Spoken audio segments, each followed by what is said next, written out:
আপনারা আমার কণ্ঠে কণ্ঠ মিলিয়ে জয়ধ্বনি দেবেন। দক্ষ যজ্ঞ নাশকারী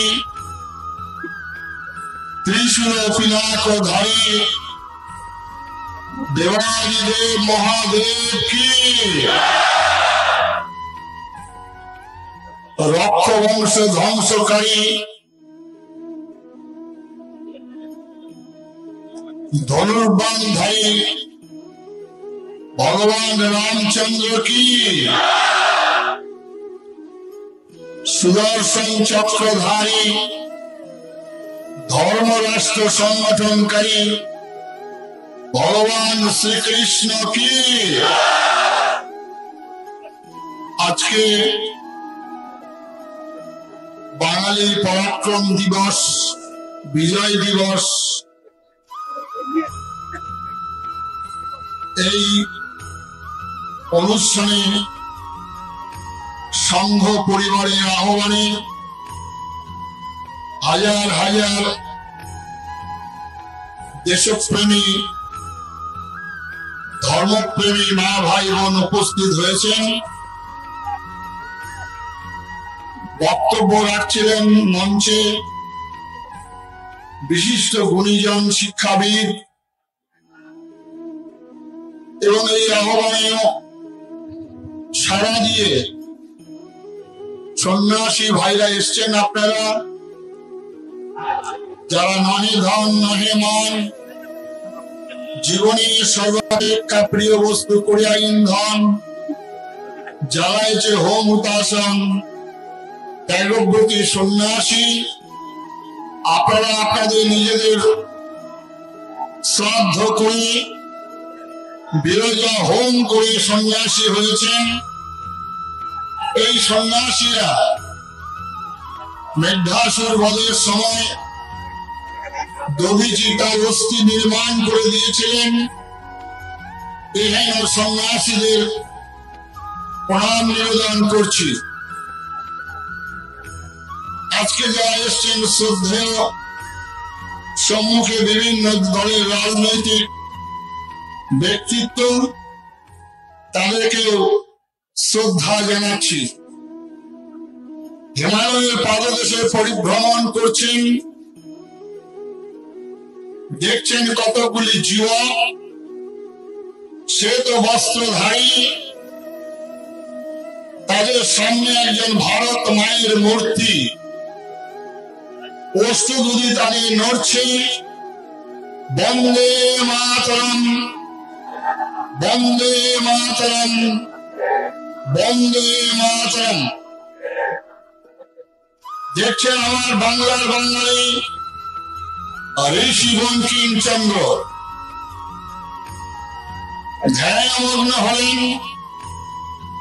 আমি ভারতবর্ষ পরিভ্রমণ করেছি, কোথাও দেখেছি শিববক্ষে পদা সঞ্চরণ মা শ্যামার মূর্তি, কোথাও দেখেছি রাধা কৃষ্ণের যুগল মূর্তি, কোথাও দেখেছি রাম ও সীতার মূর্তি। এমন তো মূর্তি তো আমরা দেখিনি। চলে এলেন ধ্যানমগ্ন হয়ে ঋষি বঙ্কিমচন্দ্র, সঙ্গীত রচনা করলেন বন্দে মাতরম। আমারই বাংলার বাঙালি ঋষি বঙ্কিমচন্দ্র এই বন্দে মাতরমের সঙ্গীতের রচনা আর সমগ্র হিমাচল তাতই তাতই তালে নেচে উঠেছিল। কন্যাকুমারিকা থেকে কাশ্মীর, কাশ্মীর থেকে কামাখ্যা, বাংলা মায়ের দামাল সন্তানরা সেদিন বুকের টানে রক্ত ঝলকে ঝলকে দিয়ে দিয়ে বলেছিলেন, ও ব্রিটিশকে দেখা ভয়, ও ভয়ে কম্পিত নয় আমার হৃদয়। বাংলা মায়ের দামাল সন্তানরা এই বন্দে মাতরম উচ্চারণের মধ্য দিয়ে বুকের টানে রক্ত ঝলকে ঝলকে ঢেলে দিয়েছিল। আমার এই বাংলার বাঙালি আজও আজও আন্দোলনকে তাদের নাম ধরে স্মরণ করে বই লিখিত আছে। যদি কোনো রাজনৈতিক মানুষ বলেন যে আমাদের দেশ বিভাজন হয়েছিল সংখ্যার ভিত্তিতে, তাহলে স্বাধীনতার আন্দোলনে পাশাপাশি তাদের নামগুলো থাকতো, কিন্তু তাদের একজনের নাম ছিল না। তারা ভারতবর্ষকে কখনো মূল্যভূমি, কখনো মাতৃভূমি, কখনো জন্মভূমি বলে তারা স্বীকার করেনি। আজকে স্বাধীনতার ইতিহাস সম্পর্কে আপনারা আলোচনা করবেন, হয়তো কেউ বলবেন ওই গান্ধীজি অনেকে আমার মহাত্মা বলেন, অনেকে অনেক বিশেষণ প্রয়োগ করেন। আমি সন্ন্যাসী, আমি সেই বিশ্লেষণ করবো না, আমি আমার গান্ধী বলবো। তিনি বলছিলেন পাকিস্তান সার্কাম অন মাই ডেড বডি। আর একজন যে ভারতের ভাগ্যকে আছে এমন একজন শপথ গ্রহণ করলেন প্রধানমন্ত্রী রূপে, বিশ্বাসঘাতকতা সেখানে কত বড়। যিনি বললেন demand for Pakistan is fantastic nonsense. না বন্ধু, স্বাধীনতা দেশ বিভাজনের জন্য তারা দায়ী নয়। দেশ বিভাজনের জন্য দায়ী ওই আরব সাম্রাজ্যে এমন একটি মতবাদ, যে মতবাদের জন্য আমাদের দেশ বিভাজন বিশ্বাসী অবিশ্বাসী, যে মতবাদের ফলোয়ার হয়ে বলেন মূর্তি ভাঙো আমাদের রক্তে, যে মূর্তির ফলোয়ার 1947 সালে নয়, 46 সাল নয়, 1930 সাল থেকে যে ভয়াবহ আকার ধারণ করেছিল আমার বাংলার বাঙালি, ওই আমার স্বামী বিবেকানন্দের আমার ভারত আমার ভারত বইখানা খুলে দেখবেন। এখন তো আপনারা জয়ধ্বনি দিচ্ছেন জয় শ্রীরাম বলে, সেই বইখাতা লেখা রয়েছেন বাংলার এমন একদিন হয়নি যে আমার ধরিত্রে বাংলার মা বোনের হৃদয় কেঁপে উঠেছিল। বলছেন স্বামী বিবেকানন্দ আমার ভারত বইখানায়। আমার এই বাংলাকে সমস্ত রক্ত বেরিয়ে গেছেন। সেই যুবকটিকে ধরে যখন যাচ্ছেন তখন বলছে তোমরা আমার নেতাজিকে বলো, তিনি বলেছেন আমাকে রক্ত দাও, আমি তোমাদের স্বাধীনতা দেবো, আমার দেশের সমস্ত রক্ত আমি তো উজাড় করে দিয়েছি। এই নেতাজি যখন এই রিং রোড থেকে বেরোচ্ছেন, বেরিয়ে গাড়িতে উঠলেন, আর সেই সময় আবার গাড়ি থেকে নেমে এলেন। তার দেহরক্ষী বলছেন এরকম চরম বিপদের সময় আপনি আবার গাড়ি থেকে নেমে বাড়িতে গেলেন কেন? বাড়ি থেকে বেরিয়ে এসে আবার গাড়িতে উঠলেন। আমার সর্বক্ষণের সাথী আমার মাতৃকা দেবীর ফটো আর পকেট চন্ডি আর জপের মালাতে আমি ছেড়ে এসেছিলাম। আমি সেই নেতাজি, আজকে সেই নেতাজিকে আমার বেজতি কুত্তা বলে কাঁথার টুল বলিয়ে রাস্তায় রাস্তায় শিল্পের করেছিলাম। পাপ কোথায় যাবে বাঙালির পাপ? পরবর্তীকালে আরেকজন বাঙালি যার কথা আজকে ঘোষক বলছিলেন শ্যামাপ্রসাদ মুখার্জি। শ্যামাপ্রসাদ মুখার্জির কথা বলতে গেলেই বাংলার আরেকজন মহাপুরুষ প্রণবানন্দজি মহারাজের কথা বলতে হয়। সভাপতির আসন অলঙ্কৃত করছেন শ্যামাপ্রসাদ, তার গলায় নিজের মালা দিয়ে বললেন হিন্দু বাঙালির কথা। একজন বক্তা বলছেন হিন্দু বাঙালি, সেই দিন প্রণবানন্দজি এই কথাই বলেছিলেন হিন্দু বাঙালি রক্ষাকর্তা হিসাবে আমি শ্যামাপ্রসাদকে দাঁড় করিয়ে দিয়ে গেলাম। আর এই শ্যামাপ্রসাদ মুখার্জি এক বিধান এক মিশন এক প্রধানের জন্য যখন কাশ্মীর যাত্রা করছেন, এই শ্যামাপ্রসাদ মুখার্জি কিভাবে হত্যা করা হয়েছিল আমরা বাংলার বাঙালি আজ ওই দুজন মহাপুরুষের জন্মদিন জানি, কিন্তু মৃত্যুর সহজে আমি জানতে পারলাম না আমরা বাঙালি আমরা কি পাপ করেছিলাম। আজকে যে শ্যামাপ্রসাদ মুখার্জির জন্য আজকে এখানে কাস্তে হাতুড়ির তারা, যে শ্যামাপ্রসাদ মুখার্জির জন্য আজকে কংগ্রেসের পতাকা, যে শ্যামাপ্রসাদ মুখার্জির জন্য আজকে ঘাসফুল পদ্মফুলের, সেই শ্যামাপ্রসাদ মুখার্জিকেও আমরা সাম্প্রদায়িক রূপে আখ্যা দিলাম। পাপ যাবে না। আজকে এই মঞ্চে দাঁড়িয়ে একজন বলছেন ইসলামের দাওয়াতি, আর একজন বলছেন 17% থেকে 33%, একজন বলছে আমরা সংখ্যাগরিষ্ঠতা হয়ে ইসলামের শাসন ব্যবস্থা করব, তার জন্য সহযোগিতা করবেন প্রশাসনের প্রধান। ঠিকই বলেছেন, একজন মুসলিম ভাই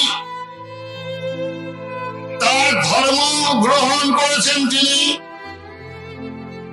তিনি তার ধর্মগ্রন্থের অনুসারী, তার গ্রন্থে যা নিয়ম নির্দেশ সেটা তিনি অক্ষরে অক্ষরে পালন করছেন। ধন্যবাদ তাকে। সুতরাং তিনি তার ধর্মের অনুগামী, তার ধর্মে বিশ্বাসী, তাই তো তিনি তার কবুল করার জন্য বলবেন, তাই তো জন্ম দিয়ে পয়সা লুটে পয়সা করে সংখ্যা বাড়িয়ে তার কথা বলবেন। কিন্তু আমরা মূর্খ হিন্দু জাতি, আমরা মূর্খ বাঙালি, আমরা আমাদের হিন্দু বলে পরিচয় দিতে আমাদের শাস্ত্র আমরা পড়েছি, আমরা আমার হিন্দুর জন্য কিছু করেছি, আমরা করলেন সেই ধর্মগ্রন্থ পড়ে দেখেছি তাদের কি লেখা আছে, সর্বধর্ম সমান। আর যত বলি আমরা পথিক। একবার চিন্তা করবেন, যারা ভাগবত পাঠ করি, সবার মধ্যে ঈশ্বর দর্শন করেন, কৃষ্ণের বাল্যলীলাকে স্মরণ করিয়ে দেন ভাগবত পাঠকরা, সেই ভগবান শ্রীকৃষ্ণ তার দিব্য জীবন, যিনি ভারত আত্মা বিশ্বাত্মা, তাকে একবারটি স্মরণ করেছেন। তিনি তার বিরাট জীবন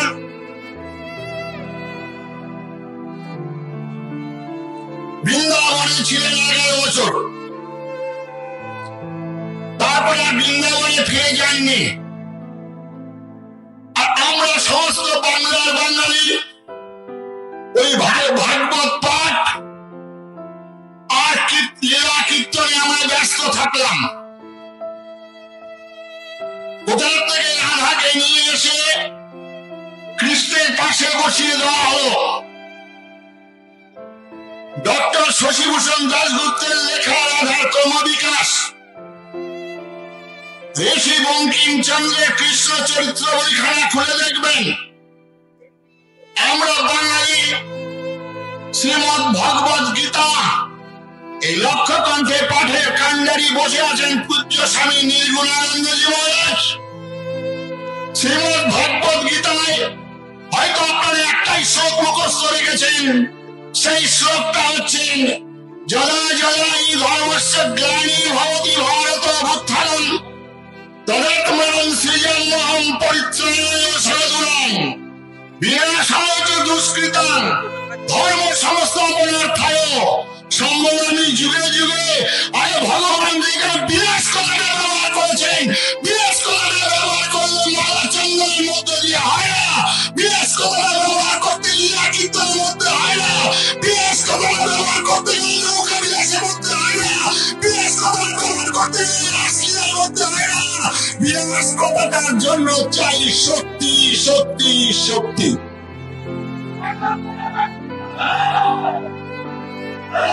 মহাপ্রভুর কথা বলছেন, বক্তা একজন মহাপ্রভু হচ্ছেন সিংহ রাশি, সিংহ লগ্ন, সিংহ পুরুষ, আমার বাঙালি মহাপ্রভু। এই মহাপ্রভুকে লবঙ্গ লতিকার মতন নারী সুলভ দেহে সাজিয়ে রাখা হয় প্যান্ডেলে প্যান্ডেলে। এই মহাপ্রভু আমরা শুধুমাত্র শুনেছিলাম মাল্লি মল্লি কলসি কারা বলে কি প্রেম দিব না। মহাপ্রভু যখন শুনলেন কাজী ভগবানের নাম করতে দেবেন না হরিনাম, মহাপ্রভু নবদ্বীপের 9টি দ্বীপ থেকে লক্ষ মানুষকে সংগঠিত করে কাজীর বিরুদ্ধে যুদ্ধ ঘোষণা করছেন। এই মহাপ্রভুকে স্মরণ করুন, ধর কাজী, মূল কাজী, আয় আয় কাজ ঝটিয়ানো মাথা। কোথায় গেলে কাজী বেটা, আজ হন করিব নির্জীবন। এই মহাপ্রভুকে আজকে স্মরণ করুন বন্ধুগণ। মহাপ্রভুর 7 ফুটের উপরে তার লম্বা, বুকের ছাতি 69 ইঞ্চি, পায়ের মাপ আমাদের 7 ইঞ্চি, 8 ইঞ্চি, 9 ইঞ্চি, খুব জোর 10 ইঞ্চি জুতো লাগে। তার পায়ের মাপ ছিল 16 ইঞ্চি। একবার স্মরণ করবেন এই মহাপ্রভুকে। পরবর্তীকালে ওই যখন তার কপালে রক্ত পড়ছে, জগাই মাথায় আঘাতে, তখন এই মহাপ্রভু সুদর্শন চক্র ব্যবহার করছেন। আয় আয় ঘরে ঘরে সুদর্শন চক্র কোথায় করে এই মহাপ্রভুকে আজকে বাঙালি স্মরণ করবেন।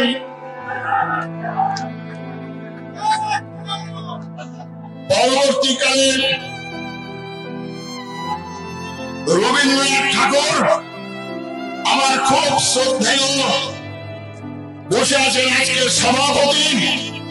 আলোচনা হচ্ছে, একজন কবিতা গান গাইছিলেন, এক মোগল পাঠান, শোখন মোগল পাঠান হলেন মহাপ্রভু রবীন্দ্রনাথ ঠাকুরের।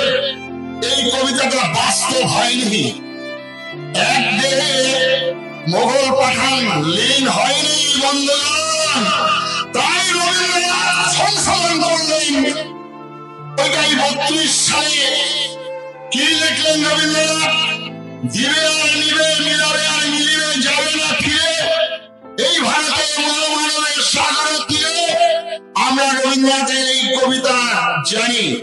হে মোর চিত্র পূর্ণ তীর্থ জাগর ঘিরে, এই ভারতে মহামানবের সাগর তীরে হেথায় দাঁড়ায় দুবার বাড়ায় নবী নর দেবতার কথা বলেছেন জানি।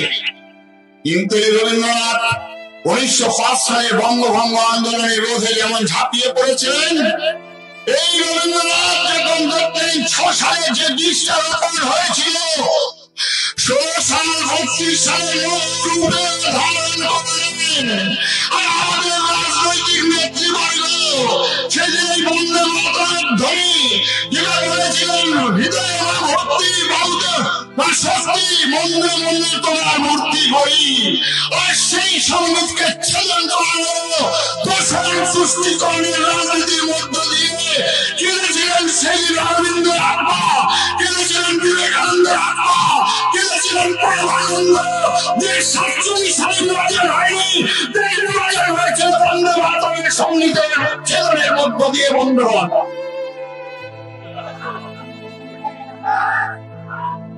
এই রবীন্দ্রনাথ তখন কবিতা লিখছেন,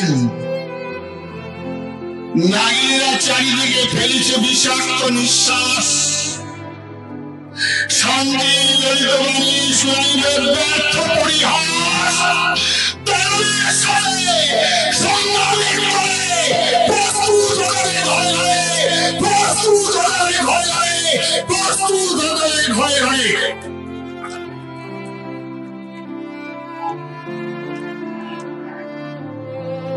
समझदार के लिए इशारा काफी के दानव এখানে বসে আছে আমার খুব প্রিয় পশ্চিমবঙ্গের প্রত্যেক মানুষ, আমরা তার নাম জপ করেছিলাম। এই আমাদের বসে আছেন আমাদের শ্রদ্ধেয় মাননীয় অজিত গঙ্গোপাধ্যায়, তার নাম আমরা স্মরণ করতাম। পশ্চিমবঙ্গের সমস্ত হিন্দু যে তিনি হয়তো এসেছেন ঈশ্বর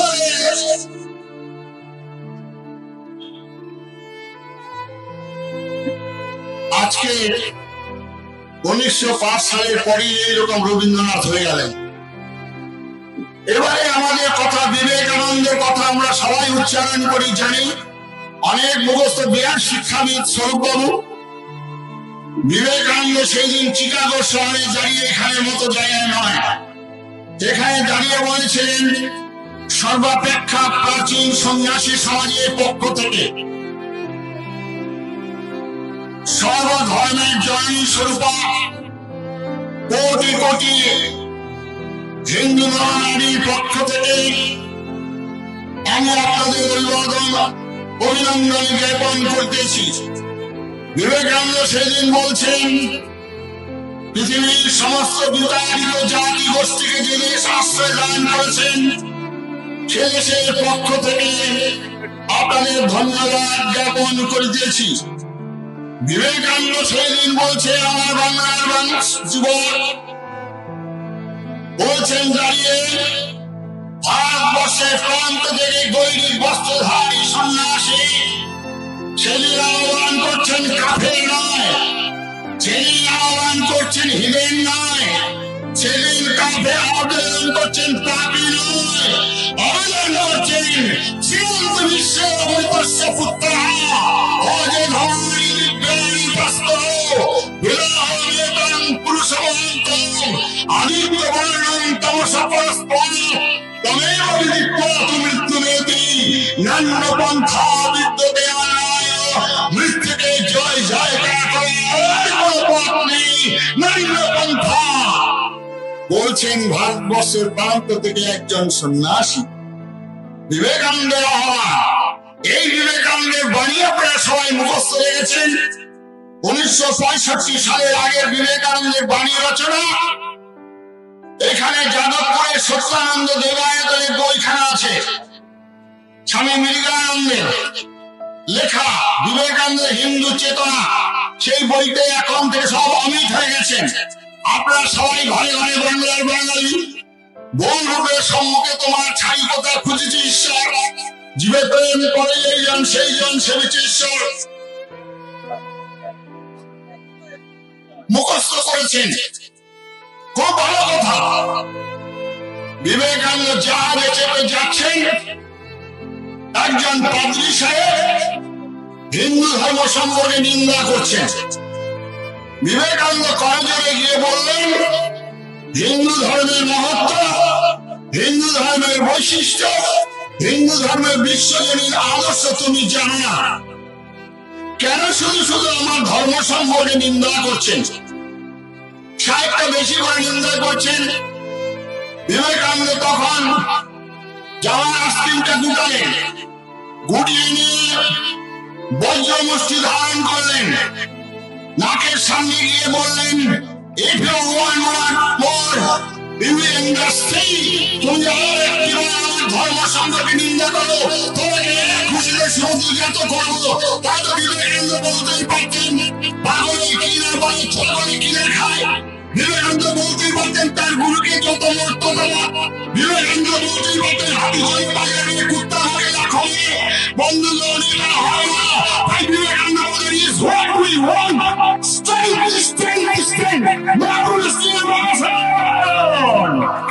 বিবেকানন্দ বলছেন, তোমার এসে অনেক হয়ে গেছে,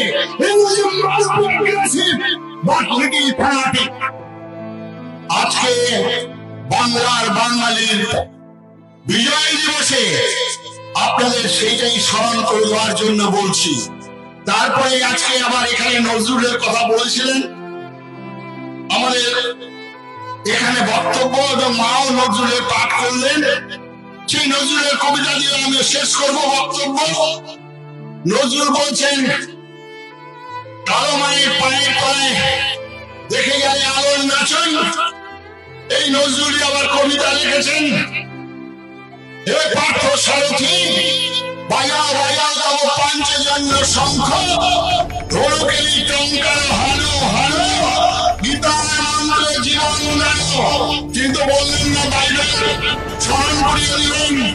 আজকে যার যে এই মঞ্চ থেকে যারা বলেছেন, স্মরণ করিয়ে দেবেন নজরুল বলেননি কোরআনের কথা, এই স্মরণ করিয়ে দেবেন নজরুল বলেছেন গীতার কথা বলেছেন, শ্রীমদ্ ভগবত গীতা পৃথিবীর একটা ইতিহাসের বিস্ময় গ্রন্থ, হাজার হাজার বছর যাবত সমস্ত মানব জাতির কল্যাণে নিয়োজিত গ্রন্থ শ্রীমদ্ ভগবত গীতা আকাশের মতো উদার আর সেখানে সূর্যের মতো গভীর। এই শ্রীমদ্ ভগবত গীতার কথাই বলেছেন যে শ্রীমদ্ ভগবত গীতা নিয়ে আজকে আপনারা গভীর পতাকা নিয়ে এসেছেন, আমাদের পূর্ব উত্তরসূরিরা লাল পতাকা নিয়ে ইন্ডিয়া জিন্দাবাদ মার্চ জিন্দাবাদ করে স্লোগান দিয়েছিলেন। তাদের উদ্দেশ্যে বলি ভাই, লাল ঝান্ডা নিয়ে ইন্ডিয়া আমার দেশ স্বাধীন হয়নি, দেশ স্বাধীন হয়েছে শ্রীমদ্ ভগবত গীতাকে বুকে আঁকড়ে হয়ে।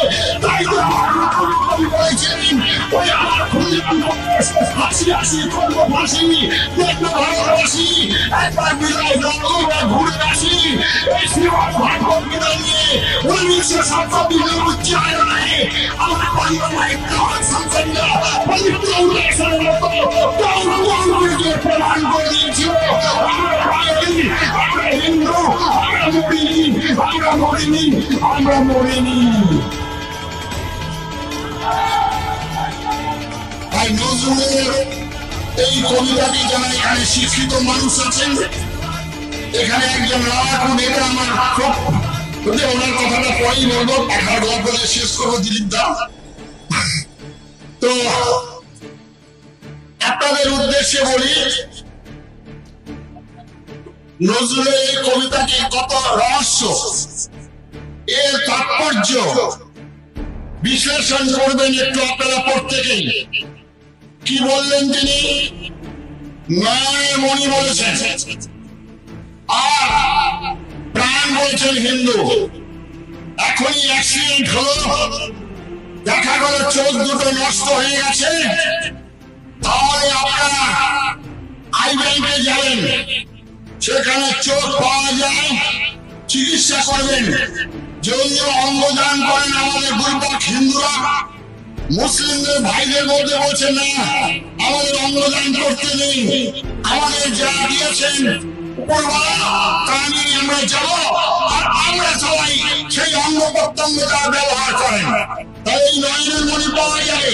আর যদি দেখেন অ্যাক্সিডেন্টে আমার প্রাণ নেই মানুষটি, তাহলে আপনারা মৃত বলে ঘোষণা করে নিয়ে যাবেন শ্মশানে, কেউ নিয়ে যাবেন কবরে। তাই নজরুল কত বড় ভবিষ্যৎ ভারতবর্ষের প্রাণ হচ্ছে হিন্দু, হিন্দু যদি না থাকে ভারতবর্ষে থাকবে না, ভারতবর্ষে না থাকবে পৃথিবীতে বিশ্ব ভাতৃত্ব মুছে ক্ষমা গড়ায় এগুলো সংবাদ থাকবে না ডিকশনারিতে। তার বাংলাদেশ তার জাজ্জল্য প্রমাণ। তাই ভারতবর্ষের প্রাণ হচ্ছে হিন্দু, তাই হিন্দু মিলন মন্দির, তাই হিন্দু লক্ষ্মী দল, তাই বিশ্ব হিন্দু পরিষদ, তাই হিন্দু সম্মেলন, তাই হিন্দু সংগঠন, তাই হিন্দু হিন্দু হিন্দু স্বামী প্রেমানন্দের কথা। তাই তো বিবেকানন্দ বলছেন I am proud to be Hindu, আমি নিজেকে হিন্দু বলতে গর্ব অনুভব করি। তাই বন্ধুগণ, হিন্দু হিন্দু এই নাম জপ করবেন আপনারা। এই নামের মধ্য দিয়ে আপনার হৃদয়ে প্রসুপ্ত শক্তির চারণ হয়ে আপনার খাদ্যতে দিয়ে উদ্বুদ্ধ হবেন এই নামটির মধ্য দিয়ে। আর এই নামটি উচ্চারণ করলে সঙ্গে সঙ্গে আপনার মধ্যে বিদ্যুৎ প্রবাহ সঞ্চারিত হবে। ভারতবর্ষের যে কোনো প্রান্তে একজন হিন্দু আঘাতপ্রাপ্ত হলে নিজ সন্তান নিজ আত্মীয় ভোগ করবে তুমি আপনি হিন্দু। যদি আপনার পায়ের লোকে আঘাত লাগে, মাথার চুল পর্যন্ত শিরোন হবে, তবে আপনি হিন্দু। আর সেই হিন্দুর কথাই বলেছেন আমার কবিগুরু আমার নজরুল। তাই বন্ধুগণ, যারা নয়নের মণির নাচানাচি করছেন, ওই যে ভোট ভিখারি ভাইয়া, আপনাদের উদ্দেশ্যে বলি নয়নের মণি আমদানি করা যাবে, কিন্তু প্রাণ যদি চলে যায় আর ফিরে পাওয়া যাবে না। সুতরাং বিদায় নেব। এই এই নজরুলের কবিতা দিয়েই বিদায় নিব। তাই আপনাদের সামনে আমি যারা এখানে এসছেন, বিজেপি, কংগ্রেস, তৃণমূল, আসল রাম ঠাকুর, আসল অনুকূল চন্দ্র, আসল পূর্ণ ব্রহ্ম, আসল রামকৃষ্ণ মিশন, আসল ভারত সেবাশ্রম সংঘ, আসল বৈষ্ণব, আসল শাক্ত শৈব গানপত্র, আসল ব্রাহ্মণ, ক্ষত্রিয়, শূদ্র, বৈশ্য, সবাই সবাই সবাই আসুন। সর্বপ্রথম আমার ভারতবর্ষ না থাকলে মন্দির, সাধু, সন্ন্যাসী কেউ থাকবে না। ওই যে পূর্ববঙ্গে ছিলেন, সবাইকে পালিয়ে আসতে হয়েছিল। সাধু বাবা বলতে গিয়েছিলেন দিব্য জ্ঞান আর কাণ্ড জ্ঞানের কথা। শিবপ্রসাদ রায়ের দিব্য জ্ঞান আর কাণ্ড জ্ঞান। আমাদের এত দিব্য জ্ঞান ছিল, এরা ছিল জাতিতে হিন্দু, এদের বেদ ছিল, বেদান্ত ছিল, উপনিষদ ছিল, এদের পরব্রহ্ম ছিল, এরা শাস্ত্রে দুধকলিত, এরা সর্বেশাং মঙ্গলম ভেদ করেছেন, এরা এখন সব বিদ্যা বলেছেন, এরা বলেছেন শ্রীলঙ্ক বিশ্বে, এরা বলেছেন বসুধৈব কুটুম্বকম। এত সব জ্ঞান ছিল, কিন্তু কাণ্ড জ্ঞান ছিল না। তাই কাণ্ড জ্ঞানের অভাবে এদেরকে চতুর্ভুজের ভাটি বিটা ছেড়ে শিয়াল আঙুলের মতো পালিয়ে আসতে হয়েছিল। এখানে টিভি সব বলছিলেন এরা গোয়াল ভরা গরু, পুকুর ভরা মাছ, গোলা ভরা ধান, কণ্ঠ ভরা গান ছিল। দেশে এসে বলেন যারা, তারা শুধুমাত্র বলতে পারেন না, তারা ভুলে গেলেন আমরা দেশের জন্য পালিয়ে এসেছিলাম। বিজ্ঞান বিজ্ঞান বিজ্ঞান জানেন তাদের। আজকে বড় বড় ব্যাগ ঝোলা নিয়ে ওই যে বললেন কিছুক্ষণ আগে গরুর মাংস খেয়ে প্রমাণ করছেন, আরে সে বলতে পারবে না শুয়োরের মাংস খেয়ে দেখো, বলতে পারবেন না তারা। এই বিশ্বাসঘাতকতার একটা চিন্তা চেনার সময় এসে গেছে। সুতরাং আমি আবার ধন্যবাদ জানাবো তাদেরকেই যারা এরকম দাওয়াতি দেবেন, যারা সংখ্যা তত্ত্বের কথা, গণতন্ত্রের কথা বলবেন। তাদের উদ্দেশ্যে বলি ভাই, তিনি তো বললেন না যে আমরা সংখ্যা যেমন গরিষ্ঠ তেমনি আমরা আইএস হবো, আমরা আইপিএস হবো, আমরা বিজ্ঞানী গবেষণা হবো, আমরা শিক্ষার আরো বাড়িয়ে আমরা ভারতবর্ষের আসলে পরিবেশন করবো। এই কথা তিনি বললেন না, বললেন সংখ্যা বাড়িয়ে আমরা ইসলামের দিয়ে ইসলাম ধর্মের প্রবর্তন করবো। আমরা হিন্দু, আমরা বলে গেছি কৌরবরা সংখ্যায় অনেক বেশি ছিল, অনেক বেশি ছিল কৌরবরা সংখ্যায়, পাণ্ডবরা সংখ্যায় অনেক কম ছিল। কিন্তু কৌরবদের মধ্যে ছিল বিশ্বের বিরাট বিরাট রথী মহারথী। পাণ্ডবদের সঙ্গে এত রথী মহারথী ছিল না ভাই। পাণ্ডবদের সঙ্গে ছিল ধর্ম, পাণ্ডবদের সঙ্গে ছিল ভগবান সত্য। তাই তাদের জয় হয়েছিল। হবে ধর্মের ভিড়, হবে কর্মের ভিড়, হবে উন্নত শীল নাই ভয়। ভুলি ভেদাভেদ জ্ঞান, হও সবে আগুয়ান, সাথে আছে ভগবান, হবে জয়। আজকে পাঠার গল্প দিয়ে শেষ করবো। লাখ নেতা দিলীপ ভাই আছেন, পাঠার বই হবে। পাঠাগুলো সেদিন খুব স্নান করায়, আর পাঠাটার মনে খুব আনন্দ। যারা দিনাজপুরে বাড়ি তারা বললেন কালীবাড়িতে যাবেন, দেখবেন 1000-এর উপর পাঠা বলি হয়। এইরকম অনেকের আনন্দ হচ্ছে। এত সাধু বাবা বলছেন আর খুব হাততালি ভক্তরা বক্তব্য করছেন, এরকম সেদিন তাদের আনন্দ হয়েছিল পাঠাটা। এবার পাঠাটাকে স্নান করিয়ে নিয়ে যাচ্ছেন কালী মন্দিরে, হাত কাট পোতা থাকে, সেখানে গিয়ে পুরোহিত মন্ত্র উচ্চারণ করছেন। জয়ন্তী, মঙ্গলা, কালী, ভদ্র কালী, কপালিনী, দুর্গা, শিবা, ক্ষমা, ধাত্রী, মারছে এখন যেমন মন্ত্র সেদিন উচ্চারণ করেছেন demand for Pakistan, it is fantastic nonsense. মন্ত্র উচ্চারণ করেছেন it coming Pakistan, welcome on dead body. এখন এইরকম মন্ত্র উচ্চারণ করছেন জান্নাত কালিয়াচকে, জান্নাত যে গঙ্গায়, জান্নাত নড়েখালিতে, সেখানে এরকম সব মন্ত্র লেখা আছে। পাঠাটা খুব মনে আনন্দ, আগে পাঠাটা বলি হয়ে গেছে, আর বাকি পাতাগুলো মনে আনন্দে সেই কাঁঠাল পাতা ধান দুর্গ খাচ্ছেন, আর নিজেদের পিছনে নিজেদের পাশায় গুতুগুতি করছেন। পাঠাটা একবার বুঝতে পারছেন না, তাকে যে বলি দিচ্ছে তার পেছনে গুতো মার। পাঠাটার এই বোধ শক্তিও নেই। আমরা সেই পাঠা ৪৭ সালের পরে আগর আমরা হলাম পাঠা, তারপরে পুরো নিজেরাই হয়ে গেলাম সিপিএম, মার্কসপি, কংগ্রেস, বিজেপি। এখন তো টিএমসি আর বিজেপি নয়, মারা যাচ্ছে কারা? আপনার ঘরের মতে আমার ঘরে ভাই বোনরা মারা যাচ্ছে, এটা নেত্রীরা মরছে না। এই হলাম আমরা পাঠা। গরু তার স্বজাতির চামড়া বহন করে, গরু বুঝতেও পারে না জাবর কাটতে কাটতে চলছে। আমরা সেই আজকে গরুর গাড়ির গরু, আমরা বুঝতে পারছি না আমরা কার স্বজাত চামড়া বহন করছি। তাই আজকে বলছি, বন থেকে জানোয়ার তুলে আনা যায়, জানোয়ারের মন থেকে কখনো বন তুলে ফেলা যায় না ভাই। তাই আপনাদের বিদায় নেব শুধু ফুলে নয়নের জলে, কাকুতি মিনতি গানে পূজা নিয়ে সংকল্প করিতে হইব বিশ্বমানের বাঁচিল